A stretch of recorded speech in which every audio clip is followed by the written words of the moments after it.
오늘 예배의 방법이라는 제목으로 하나님의 말씀 전하도록 하겠습니다. 최근 그 유튜브의 열장 전도사로 활동을 하시며 전도사의 하루라는 그 채널을 운영하시는 전도사님 계십니다. 벌써 팔로워 수가 6만 명에 육박하다라는 그 내용을 봤는데요. 요즘에 이제 청소년 집회에도 많이 초청을 받으면서 이제 외모적인 그런 부분들을 이제 부각시키면서 청소년들이 이제 좋아하는 그런 부분들을 볼 수가 있습니다. 그리고 실제로 그 유튜브를 보고 이제 이 전우사님이 이제 사역하는 교회 가면 참 좋겠다라는 그런 마음을 가지고 실제로 교회 나오는 그런 전도의 효과도 이제 있다고 합니다. 하지만 모든 교회에 그러한 얼짱 전도사님이 계신 건 아니시죠. 그렇기 때문에 다 어딜 곳에 가든지 다 저런 전도사님이 있겠거니라는 생각으로 그 부푼 기대감으로 왔던 그런 새 가족들이 때로는 실망을 할 수도 있을 것 같습니다.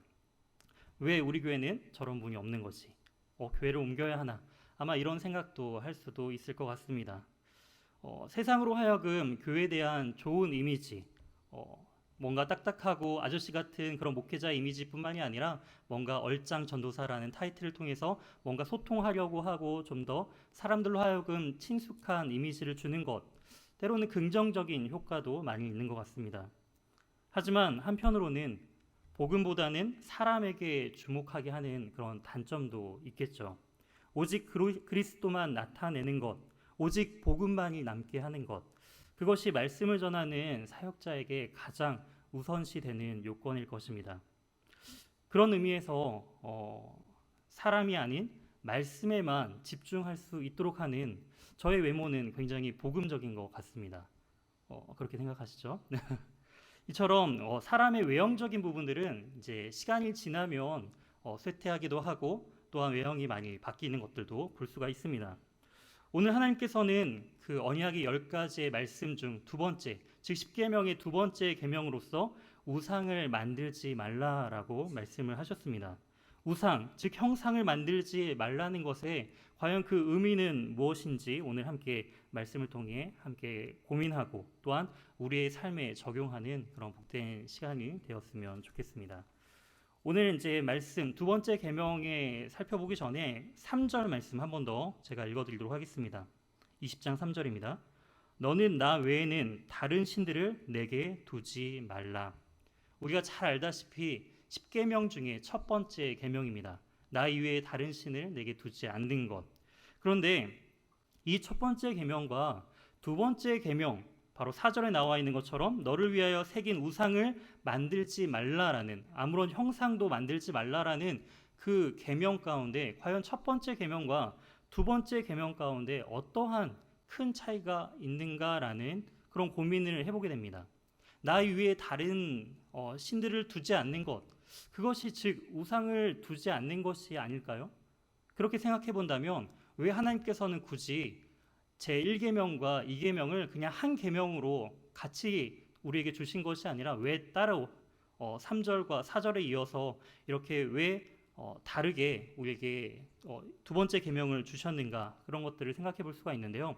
첫 번째 계명, 즉 다른 신들을 섬기지 말라라는 그 의미 안에는 다른 신이 없다라는 그런 명확한 하나님만이 진정한 유일하신 신이시다라는 우리의 예배의 대상에 대한 부분들을 이야기한다면, 오늘 나눌 이 두 번째 계명은요, 하나님을 눈에 보이는 어떠한 형태로, 형상으로 섬기지 말라라는 말씀을 통해 형상화하지 말라, 즉 예배의 방법에 대한 부분들을 우리에게 말씀하고 계십니다.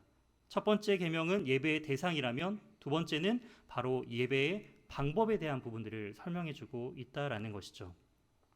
그렇기 때문에 어떠한 형상도 만들지 말라라는 그 부분을 우리가 지금 함께 예배드리고 있는 우리 교회, 바로 대한예수교 장로교 예장 합동 측의 우리 교단 안에서는 교회 안에 예배당 안에 십자가의 형상을 걸어두지 않기로 이제 결의를 했습니다. 그래서 다른 교단의 이제 교회 예배당에 들어가게 되면은 때로는 뒤에 이제 십자가가 있기도 하지만 저희 교회는 이제 십자가가 예배당에 없는 그런 특징이 있죠. 왜냐하면은 십자가의 의미가 형상보다 더 중요하기 때문입니다.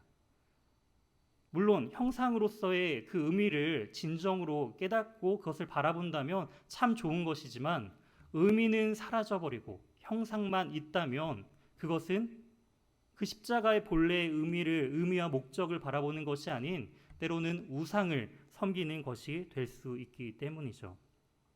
우리가 하나님의 말씀, 진리의 말씀이 담겨져 있는 이 성경책도 그저 이것을 들고 다니기만 한다면, 차에 두고만 있다면 뭔가 사고가 안 날 것 같은 그런 마음으로서 그냥 두기만 한다면, 집에 고이 모셔만 둔다면 그거 역시 우리 마음 가운데 부적과 다를 바 없는 그러한 우상처럼 여겨질 수 있다라는 것입니다.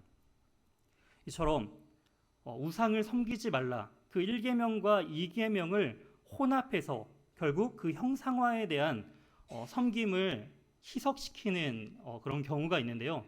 대표적인 것이 바로 가톨릭입니다. 가톨릭 같은 경우에는 이 1계명과 2계명을 한 계명으로서 여깁니다. 그러면서 자연스럽게 2계명이 1계명 안에 포함된 것을 볼 수가 있는데요. 그러한 이유가 있습니다. 가톨릭에서는 그리스도, 그리고 천사, 그리고 성인에 관련된 성상화를 인정합니다. 그래서 어떠한 형상이라든지 그림이라든지 이런 것들을 인정한다라는 것이죠. 그렇기 때문에 10계명 중 두 번째 계명인 그 우상을 만드는 것, 어떠한 형상을 만들지 말라라는 이 계명을 희석시키기 위해서 1계명 안에 2계명을 포함시키는 것을 볼 수가 있습니다. 그리고 10계명을 이제 맞추기 위해서 우리가 알고 있는 그 10계명을 두 가지로 나눠서 9계명과 10계명으로 지키죠. 바로 이웃의 그 소유, 이웃의 집을 이제 탐내지 말라는 것을 9계명으로, 그다음에 이웃의 아내를 탐내지 말라라는 것을 10계명으로 따로 나누어서 가톨릭은 그렇게 10계명을 지키고 있습니다. 이처럼 우리 기독교 안에서 지키고 있는 10계명의 순서와 가톨릭 안에서의 10계명의 순서가 이러한 차이점이 있다라는 것이죠. 이처럼 우리는 이 1계명과 2계명에 분명한 차이점들이 있다라는 사실을 기억할 필요가 있습니다. 그러면서 5절에 하나님께서는 분명히 우리에게 말씀을 하시죠. 그것들에게 절하지 말며 그것들을 섬기지 말라. 나 내 하나님 여호와는 질투하는 하나님인즉 나를 미워하는 자의 죄를 갚되 아버지로부터 아들에게 3, 4대까지 이르게 하거니와. 그런 우상, 형상을 만드는 것에 대해서 분명히 절하거나 섬기지 말라라고 말씀하시면서 만약에 이렇게 한 사람들을 하나님께서는 어떻게 여기시는가? 바로 질투하시는 하나님이시다라는 것을 강조하여 말씀하고 있는 것들을 볼 수가 있습니다. 하나님께서 질투하신다라는 그런 표현을 사용하면서 이제 강조하는 부분들은 과연 무엇일까요? 우리 성도님들은 언제 질투가 나시나요? 우리 사랑하는 사람을 한번 생각해 보면서 그 사랑하는 우리의 연인 그리고 아내, 배우자를 남편을 생각하면서 언제 가장 질투가 나시나요? 만약에 그렇게 사랑하는 사람이 한눈을 팔고 다른 이성을 바라본다면, 아니면 다른 부분에 있어서 나보다 더 사랑하는 것처럼 느껴진다면 우리에게 어떤 마음이 들어야 할까요? 아, 참 행복하다. 우리 남편이, 우리 아내가, 나의 연인이 참 사랑이 많은 사람이구나 라고 하면서 행복을 느끼시나요? 아니죠. 질투가 느껴지죠. 분노가 느껴지죠. 어디 감히 한눈을, 이런 마음들이 느껴질 것입니다. 그것이 당연한 마음이죠. 사랑한다면, 그렇게 사랑하는 사람이 나 이외에 다른 어떠한 것을 바라본다면 질투가 나는 것, 그것은 진정한 사랑의 표현의 모습입니다. 이처럼 하나님께서 질투하신다라는 이 표현은 그만큼 하나님께서 우리를 너무나 사랑하고 계시다라는 그러한 표현인 것을 우리는 알아야 합니다. 그러면서 질투하는 하나님인즉 나를 미워하는 자의 죄를 갚으시는데 바로 아버지로부터 아들에게로 3, 4대까지 이르게 한다라는 것입니다. 우상을 섬기면, 어떠한 형상을 만들면 그 죄를 하나님께서 반드시 물으시는데 그 사람에게만 물으시는 것이 아니라 3, 4대까지 이르게 그 죄에 대한 벌을 주시겠다라고 분명히 말씀을 하십니다. 이 부분은 너무 가혹한 거 아닌가요? 분명히 죄를 지은 그 사람에게 벌을 주는 것은 합당합니다. 하지만 그 가족에게 속한 3, 4대까지 이르게 그 벌의 징계가 이루어지는 것은 불합리한 것처럼 느껴지죠. 근데 이러한 표현은요, 당시의 그런 문화적인 것들을 이해해 보면은 우리가 좀 더 납득이 될 수가 있을 것 같습니다.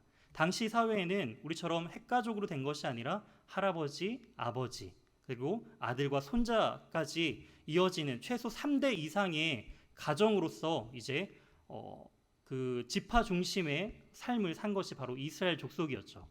그렇기 때문에 아버지, 그 가족의 가장인 아버지가 우상 숭배를 한다면 자연스럽게 그의 아내와 그 다음에 자녀들, 그 다음에 그의 아버지까지 다 우상을 섬기는 그러한 집안으로서 나아갈 수밖에 없다라는 것을 우리에게 말씀해 주고 계신 것이죠. 이처럼 한 가정의 죄는요, 그만큼 가족 안에 죄가 퍼질 수 있는 파급력이 있다라는 것입니다. 그렇기 때문에 한 가장이 가정 안에서 믿음으로 온전히 세워지는 것 너무나 중요하죠. 그렇지 않는다면 그 가족이 우상을 섬기게 되는 그러한 길로 빠질 수도 있다라는 것입니다. 이처럼 하나님께서는 우상을 섬길 때, 형상을 만들 때의 죄에 대한 징벌을 분명하게 말씀하시면서 경고를 하시고요. 이어서 6절에 또한 이렇게 말씀을 하십니다. 나를 사랑하고 내 계명을 지키는 자에게는 몇 대까지요? 1000대까지 은혜를 베푸느니라.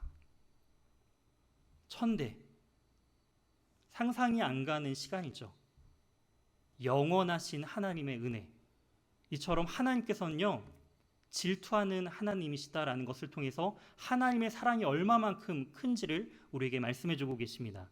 1000대까지 은혜를 베푸시기를 원하시는 그러한 하나님의 마음이 바로 이곳에 담겨져 있다라는 것이죠. 이처럼 하나님은 바로 하나님의 형상대로 지음받은 우리가 하나님만을 온전히 경배하고 섬김을 통해 하나님과 진정한 사랑을 영원토록 누리기를 원하시는 분이시다라는 것을 우리는 이 말씀을 통해 알 수가 있습니다. 이처럼 이 본문 바로 둘째 계명을 통해서 하나님께서는 왜 형상을 만들지 말라라고 말씀하셨는지를 조금 더 자세하게 또한 구체적인 부분들을 함께 더 나누도록 하겠습니다. 하나님은요, 형상으로서 이스라엘 백성들에게 나타나신 적이 단 한 번도 없습니다. 지금 여기 출애굽기 20장 19장부터 20장 바로 시내산 언약을 주시는 가운데 하나님께서 민족적으로 직접적으로 말씀하신 부분, 정말 독특한 본문이죠. 성경에서 유일하게 하나님께서 민족적으로 백성들에게 직접 전달해 주신 본문이 바로 이 십계명입니다. 그런데 하나님께서는 그들에게, 이스라엘 백성들에게 형상으로 나타나신 것이 아니라 음성으로 그들에게 임하시며 그 뜻을 전달해 주는 것을 우리는 볼 수가 있습니다. 성경은 하나님께서 어떠한 존재이신지를 요한복음 4장 24절에서 이렇게 말씀하고 있습니다. 하나님은 영이시니 예배하는 자가 영과 진리로 예배할지니라. 하나님은 육체가 아닌 영으로 존재하시는 분이시다라는 것을 말씀해 주고 계시죠.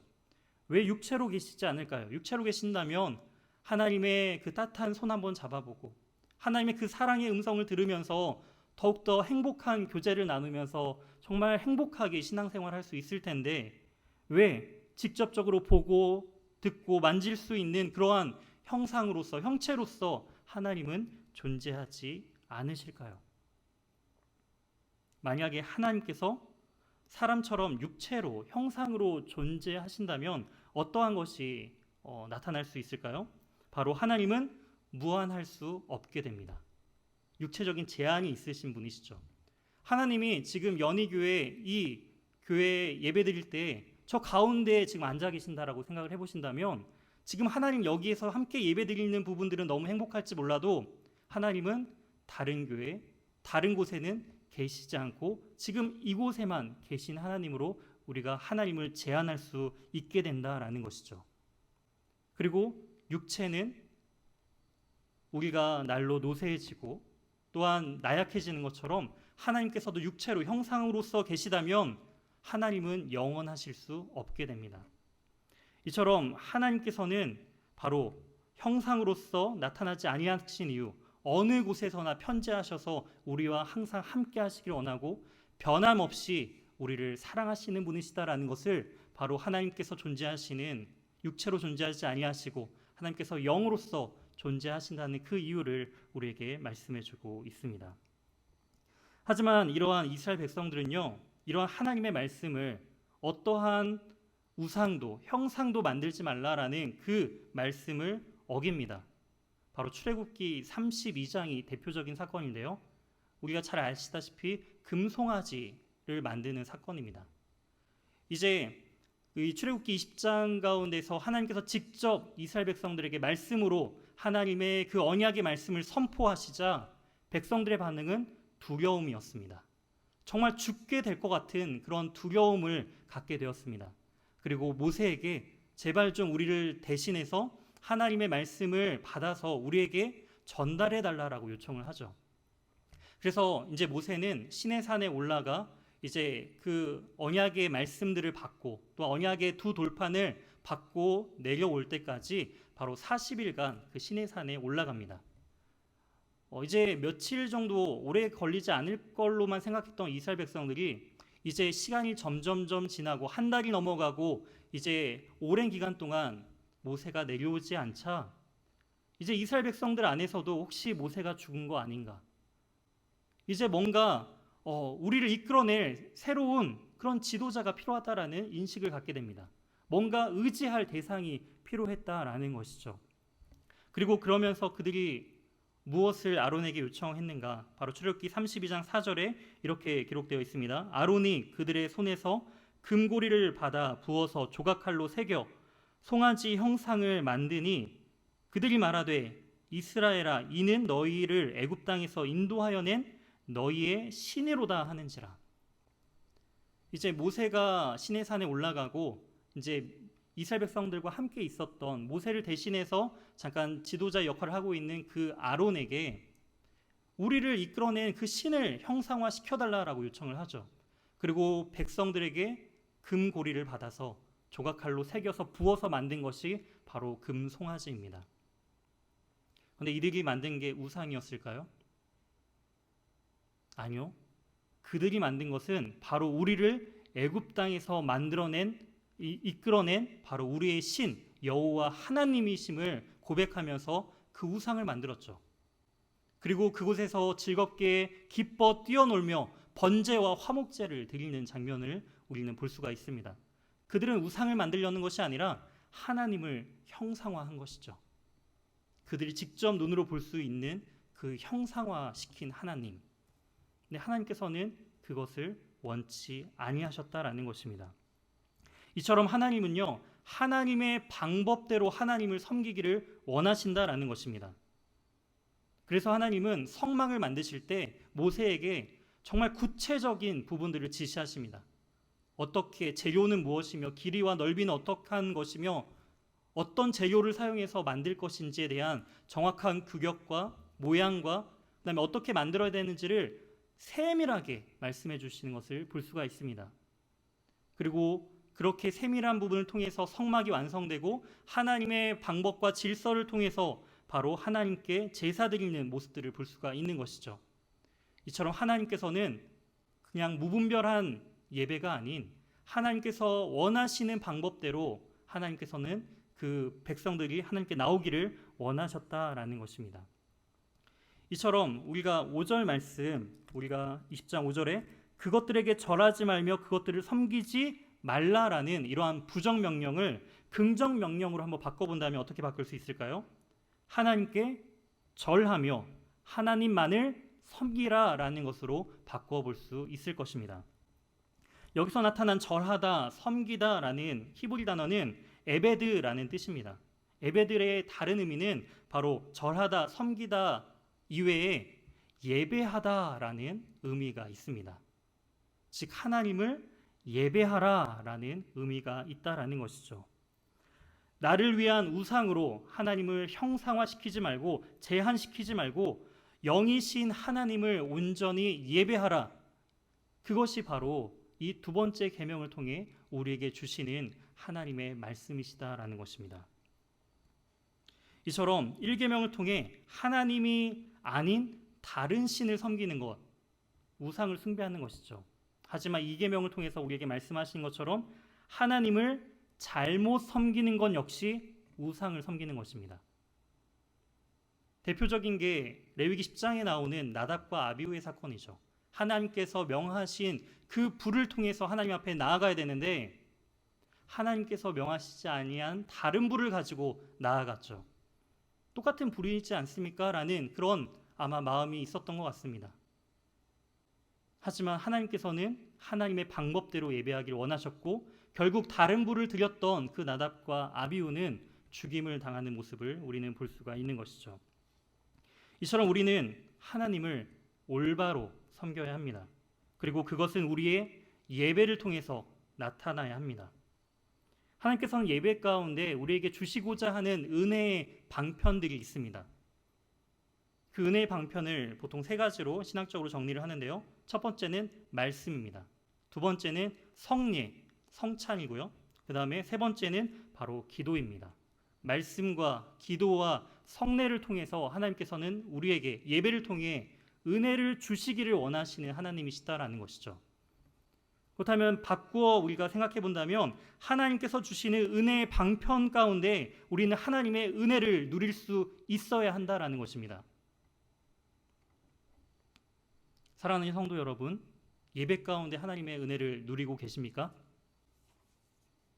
하나님을 예배하는 이 순간 너무나 행복하고 즐거우시고 하나님의 충만한 그 은혜를 예배 가운데 누리고 계십니까?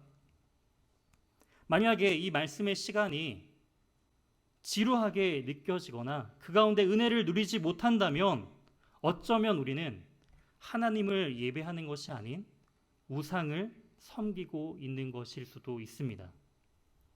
교회에 오는 이유가 빨리 집에 가기 위한 그런 목적을 둔다면 예배 가운데 그 시간의 주관자가 하나님이 아니라 바로 자기가 된다라는 것이죠. 나는 교회 오는 게 딱 1시간이야. 예배는 1시간에 끝나야 돼. 그 시간이 넘어가면 불편함이 찾아오거나 예배에 집중하지 못하거나 그런 마음들이 혹시 있진 않나요? 이처럼 예배 가운데 그 시간마저도 구별된 시간을 통해서 하나님께서 우리에게 주실 그 은혜를 사모함으로 우리는 나아가야 합니다. 이처럼 하나님의 말씀을 온전히 전하는 것, 그건 설교자의 몫입니다. 하나님께서는 그것에 대한 분명한 것을 하나님께서는 설교자에게 찾으시겠죠. 온전히 하나님의 말씀을 대언했는가, 그렇지 않았는가, 그것은 하나님께서 설교자의 몫으로서 판단하실 것입니다. 하지만 하나님의 말씀을 듣고자 하는 경청하는 자세와 마음은 지금 이 자리에 앉아있는 바로 우리 자신의 몫이다라는 것을 우리는 분명히 잊지 말아야 합니다. 사랑하는 성도 여러분, 나 자신을 위해 형상화한 하나님이 아니라 언제나 우리와 함께 하시는 영이신 그 하나님을 영과 진리로 예배했으면 좋겠습니다. 예배 가운데 생명력이 넘치고 예배 가운데 회복이 일어나는 그런 예배의 기쁨과 자유를 우리가 누렸으면 좋겠습니다.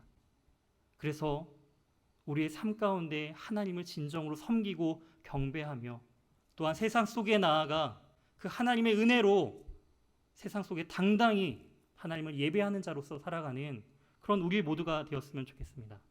이처럼 두 번째 계명, 우상을 만들지 말라라는, 형상을 만들지 말라라는 오직 하나님의 방법대로만 예배하며 나아가는 저와 그리고 이 자리에 앉아 계신 귀한 하나님의 성도님들이 되시길 주님의 이름으로 소원합니다.